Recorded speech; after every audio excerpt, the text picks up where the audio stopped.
Of course, there was an older child who died from appendicitis, and her name was Wilma Jean, but of course she died when I was a baby.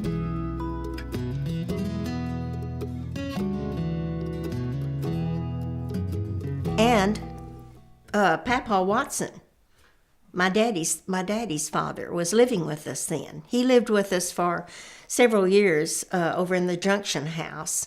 And I remember him taking care of me when I was a baby. I think after Wilma Jean died that my mother probably went into a depression for a while.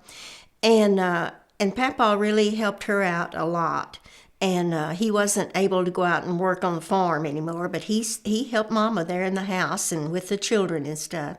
And I can remember him rocking me and feeding me and helping me get dressed. And so my Papa Watson took care of me a lot when I was a little kid. I'm Vita Watson Percy, and I was born in 1927. And I guess I am the oldest remaining Watson of this family. I did go to Coleman High School. This was a time when Coleman grew, and we probably had more students because it was during World War II. And there was a flying school north of Coleman, and people came to Coleman to work at the airport. It was a training training for the Air Force.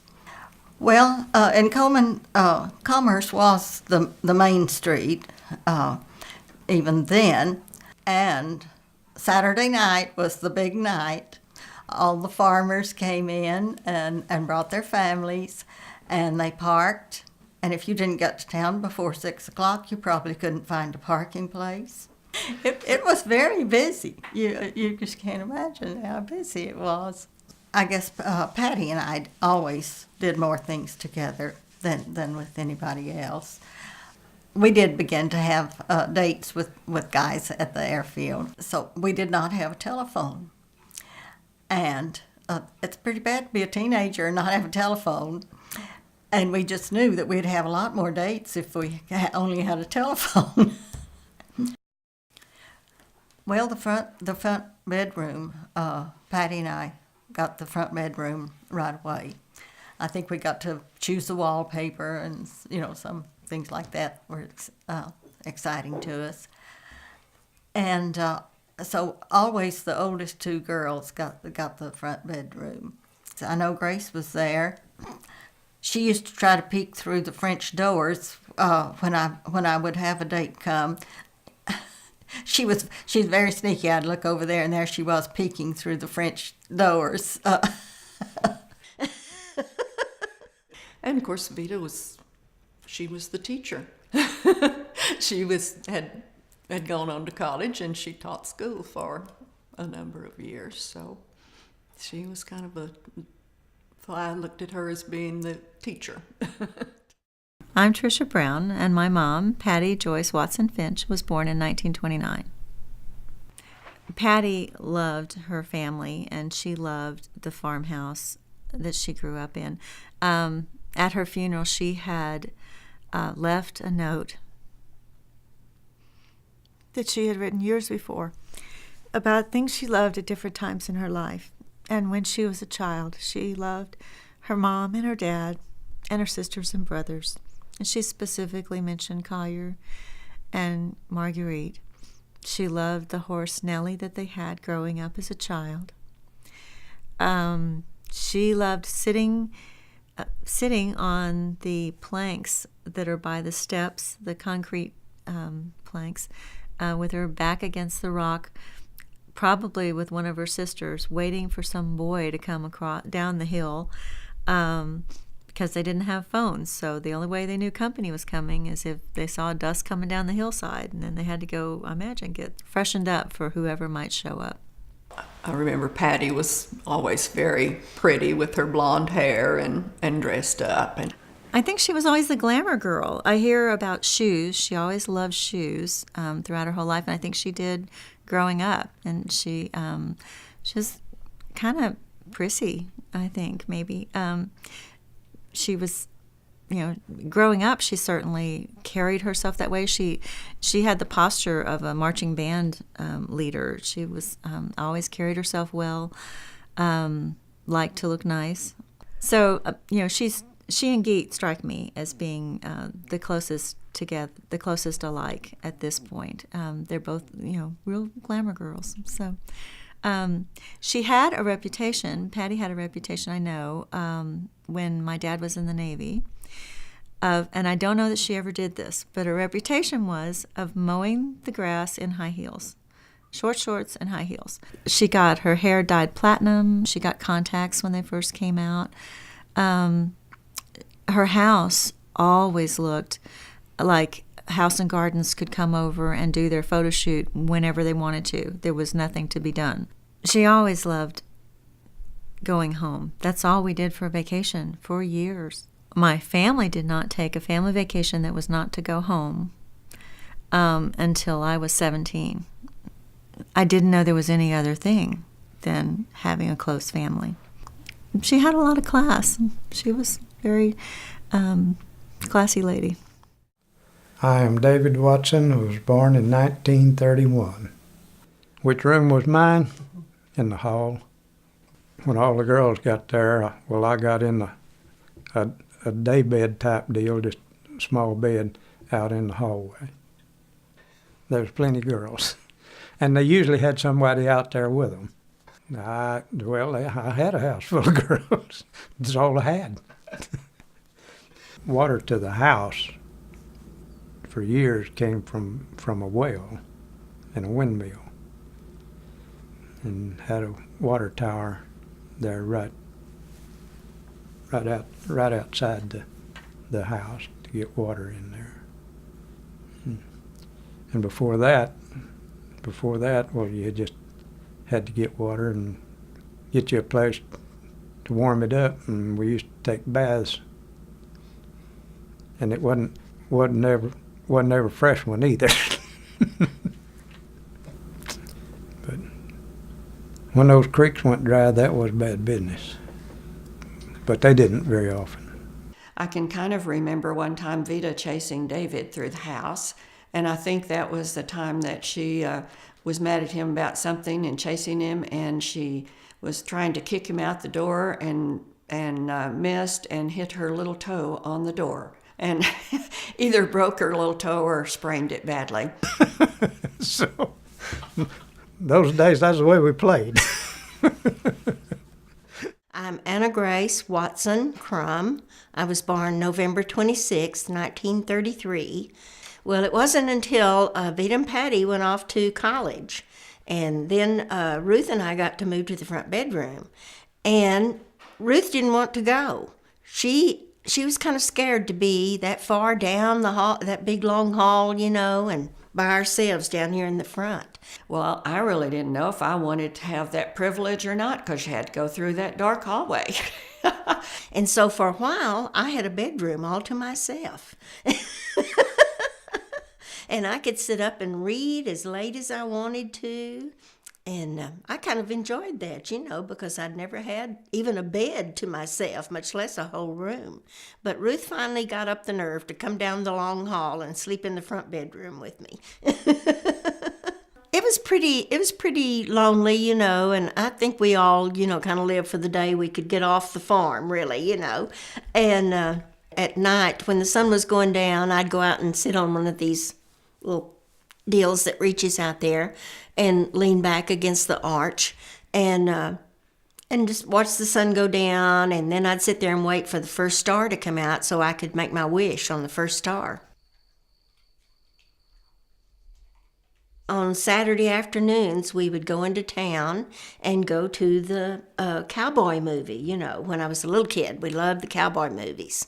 And they'd have a continuing serial, and the hero of the serial would just be in a terrible fix at the end of it, and they'd leave him hanging there, so we could hardly wait to go to the movie to find out if he got out of that, if he fell off the mountain or drowned or what, But Ruth and I got in trouble one time because when Carolyn was probably about 3, we started taking her to the movies with us. Mama decided she could go to the movies with us.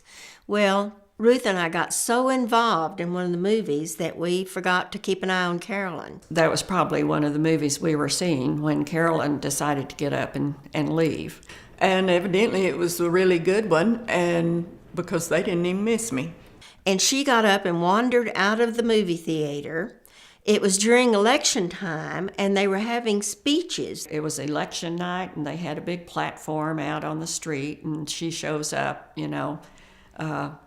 by herself. Someone found her, and put her up there with the speaker and asked her what her name was.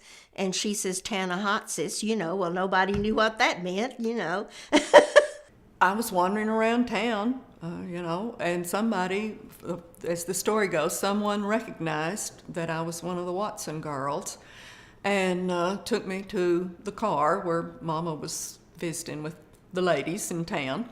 And Mama brought her back to the movie theater, and we still had not even missed her.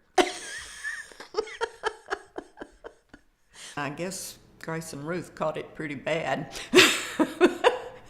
that they had let me wander off. Boy, we were in trouble then.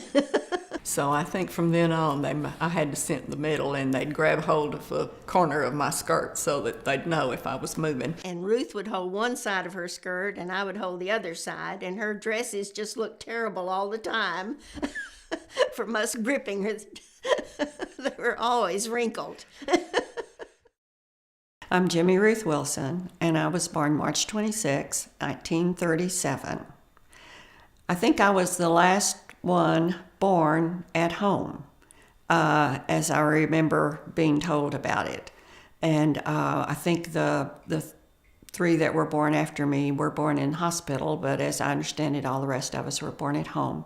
And I was told I was born on a windy, stormy night.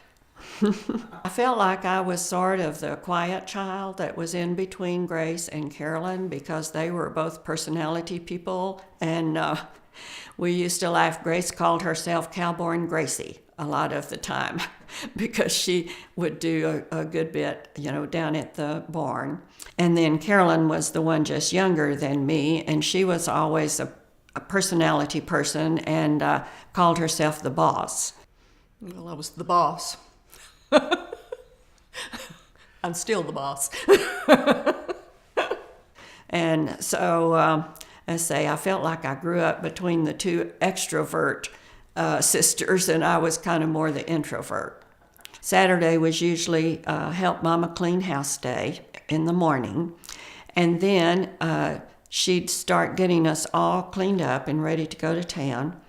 And I know she used to be pleased that people would usually comment to her about how nice her children looked, that she just got us all cleaned up and dressed up to go into town and to go to the movie. So we usually would go to the kitchen and dance. And we'd turn the radio on, and we'd dance to whatever music was on there. We listened to a lot of country western music, and we liked that. And then we listened to a lot of just popular music, too. And so we'd get in line, and I guess I remember mostly Grace and myself and Carolyn doing this. And we'd just get in line in the kitchen and start some music, and we'd just sort of dance, and then we'd kind of take turns going to the forefront and do our little thing, and then come back to the line, and the next person would go out and dance something or other. And so that was fun. Well, let's see. And of course, I started wanting to play piano. Then I went through a period where I got to where I could play well enough, and I played for Daddy's quartets some. So I used to go very often with him to different places where they were having singings, and I'd play for some of the music while we were at the singings, and then I'd play for quartets that he sang in. I'm Carolyn Dix. I was born in 1939. Occasionally, we girls, depending on whether Dad felt bad or whether he had a hired hand or not, but there were a few times that we got to come and help clean out the barn after he'd finished milking. Don't know any of us were real eager to do that, but we got that job. A lot of times we'd sit on the front porch on those wings there by the steps and look to the hill that came down the hill, and when a car was coming, well, you watched to see if it came across the cattle guard. And of course, if we were expecting hopefully somebody to come ask you for a date, well, then they had to make that drive twice. Once to come ask you for the date, and then to come back and pick you up. So if they wanted a Watson girl, well, they had to make 2 trips. Oh my, well, I'm not real sure I know just exactly how it originated. I just know from hearing them tell stories that was the way I answered, that I was Tarna Hotsis and I was the boss. And I don't know, I really kind of think an aunt sort of stuck that on me. I think Aunt Ruby Ray may have been the first one to call me the boss. And of course, David was always pestering us when we were doing dishes. Of course, he had to help with the farm work and whatever, so he was a boy and he didn't have to help with housework. But anyway, he would come in there and pester us and popping us with those cup towels and making us holler. We thought he tried to torture us quite a bit. He'd do that, what calf something or other, you call it, on the knee, grab us by the knee and make us jump. And so that was fun. And he still, and then he likes to grab you by the head and rub your head, you know. Actually, doing dishes was almost a fun thing to do because the girls would get in there and we'd turn on the radio and we'd sing, and I guess we harmonized to some extent. And so usually it would be between Carolyn and I a little fuss about who's going to wash and who's going to dry. And since Carolyn was the boss, she'd tell me which one I was going to do. But I never did have any musical talent except in my feet, and that's because I like to dance. And of course, then one day, they wanted to know how to do the bop, so I was showing them how to do the bop, and I think at one point they wanted to know how to do the dirty bop. Well, I proceeded to do that. And Carolyn was the dirty bopper.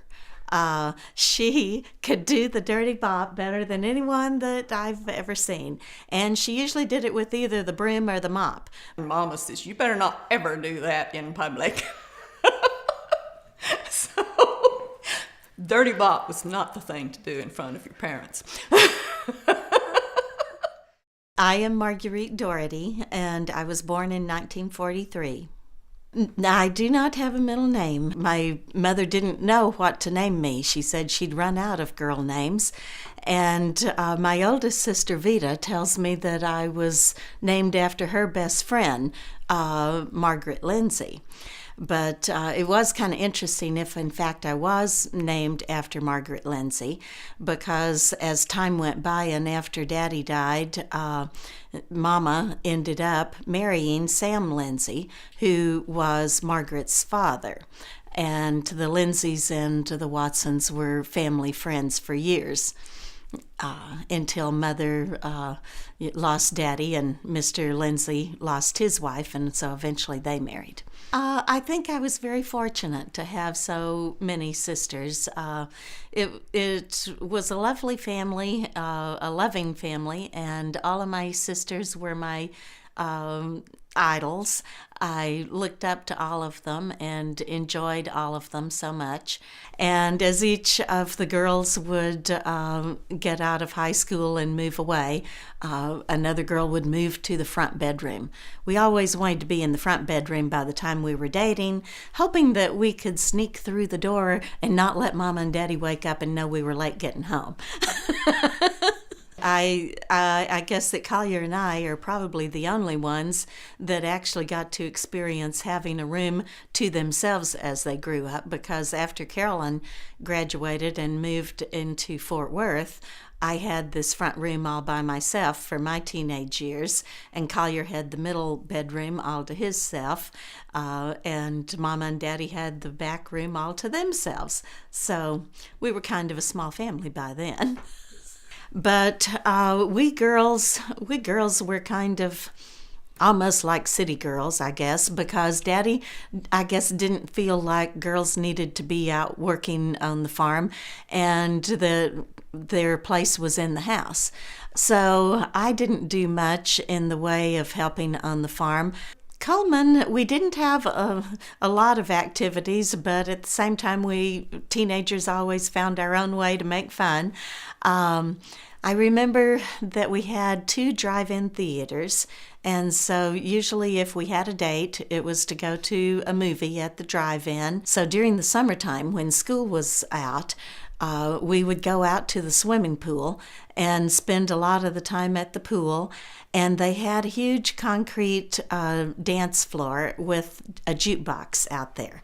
And so in the evenings, the place to be was out there plugging that jukebox and dancing. As far as I know, all of the girls were terrific dancers. I hear stories about how Vita and Patty could do the jitterbug, just fantastic. Mom and Dad I think they were great parents, and we loved them a lot. But in some ways, I felt like I raised myself, because I felt like they were tired of dealing with teenage girls by the time I came along, and by the time I had this room down here to myself. And as long as I didn't cause any problems, I was pretty much allowed to do whatever I wanted to do, go wherever I wanted to go, and I didn't have to answer to much. And so consequently, I probably could have stood with more guidance than I got. I'm Collier Royce Watson. I was born in 1948.